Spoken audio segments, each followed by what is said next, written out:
Please. Okay.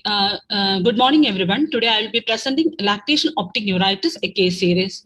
I have no financial disclosure. As we all know, optic neuritis, it is an inflammatory condition of the optic nerve that presents with sudden onset painful loss of vision, mostly in young females, and idiopathic and demyelinating disorders are the common causes.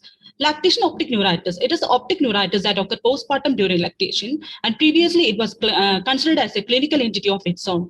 Usually, it occurs through 3 months postpartum with high chance of recurrence during the same period, and the course is similar to classic optic neuritis. Here we present a retrospective case series of 3 postpartum lactating women during a period of 6 months, and the mean age was 24 years. All the cases presented to us with painful defective vision in one eye. None had any neurological symptoms or signs. First 2 cases had uneventful past medical and obstetric history, and the third case developed an episode of optic neuritis during the antenatal period at 28 weeks during the same pregnancy. She was treated as per ONTT protocol and she recovered completely by 2 weeks. Coming to the case scenarios, first case was a 24 years old lady at 3 months postpartum presented with left-sided defective vision and for a duration of 10 days. And the best corrected visual acuity was 6/12, color vision was defective and contrast sensitivity was reduced. Pupil showed grade 2 RAPD and visual field showed paracentral scotoma.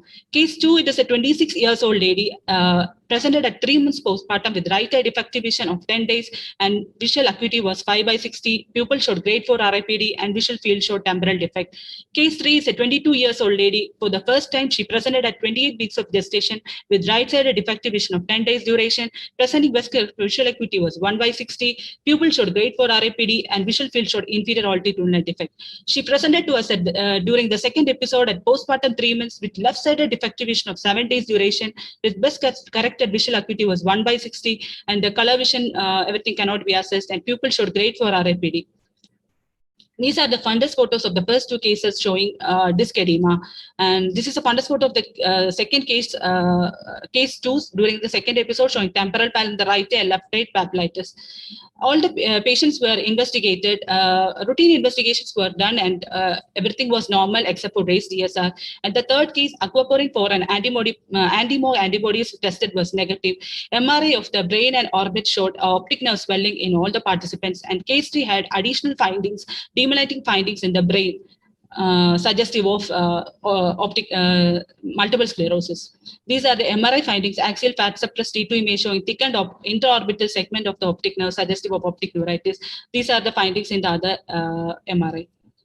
So coming to the management, we treated all patients with intravenous medial prednisolone 1 gram OD for 3 days, followed by oral prednisolone 1 milligram per kg per day for 11 days as per ONTT protocol.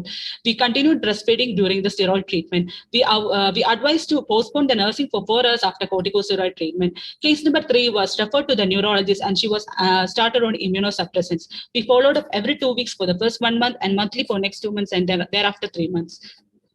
Coming to discussion, lactation-associated blindness, the differential diagnoses include mass lesions, infections, and autoimmune etiologies. Lactation optic neuritis is thought to be due to the reversal of type 1 and type 2 leukocytes and cytokine imbalances, sudden drop in estrogen and progesterone and glucocorticoid levels soon after delivery. Role of prolactin in immune system modulation was mentioned in multiple studies.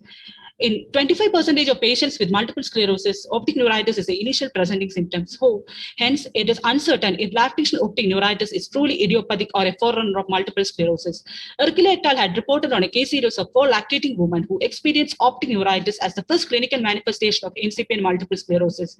Multiple sclerosis must be considered as an etiology for acute puerperal lactation-associated blindness when there is no clear anatomic or infectious cause. In multiple sclerosis, relapse rates reduced relapse rates during pregnancy and increased relapse rates during the first 3 to 6 months postpartum is well recognized. Exacerbation of optic neuritis in pregnancy is rare and only very few cases were reported in literature. However, in our third case, the patient presented with optic neuritis during pregnancy at 28 weeks. She developed CNS demyelination, which was suggestive of multiple sclerosis during the second episode at 3 months postpartum. Multiple studies have showed that breastfeeding is protective against postpartum relapses in multiple sclerosis. Exclusive breastfeeding should be encouraged in these people to prevent the risk of postpartum relapse. Lactation amyloid is found to increase interferon gamma production, reduce relapse rates. So lactation optic neuritis should be suspected when postpartum mothers present with acute loss of vision after delivery, aggressive treatment with systemic steroids had positive outcomes, continue breastfeeding to reduce chances of future relapses. Lactation optic neuritis may be the first manifestation of multiple sclerosis or NMSOD, so we have to follow up to initiate early treatment as needed. These are my references. Thank you.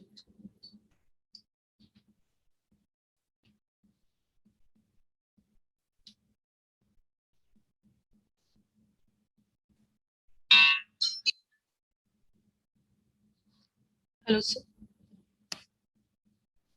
What was the duration of follow-up? Hello, sir. All three. The final duration of follow-up. All three patients.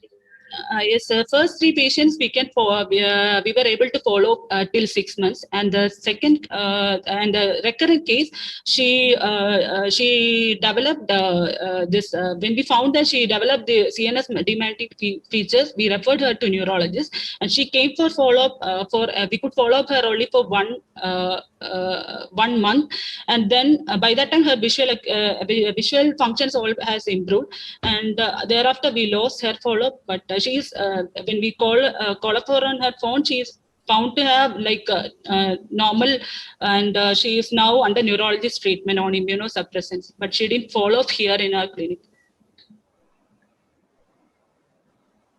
That means when they first presented to you in lactation period, so the last MRI done was, that means when was the last follow-up? Was in December 2019, sir. That means after initiation of symptom, what was the last duration between the last follow-up? It was we could we could follow up her only for 1 month. She came to our clinic for about 1 month. We could follow up her around 1 month post her symptoms have started. Okay, you followed the patient after the symptoms started for 1 month. 1 month. For the last case, the second episode, sir. First episode, she was under follow-up only, but under follow-up during pregnancy, she developed one episode, and then she improved after treatment, and she was under regular follow-up at her clinic, and then thereafter she presented 3 months postpartum with other eye defective vision, and she consulted other local doctor there, and she was referred to our clinic after that, after taking the MRI. And we could follow up her after steroid treatment for 1 month. In postpartum cases, you should also consider CVT. Okay. So an MRV could have also been done, because that is also an important cause. That incidence is reducing now, but okay. That is another cause that you need to keep in mind. Okay, okay, thank you.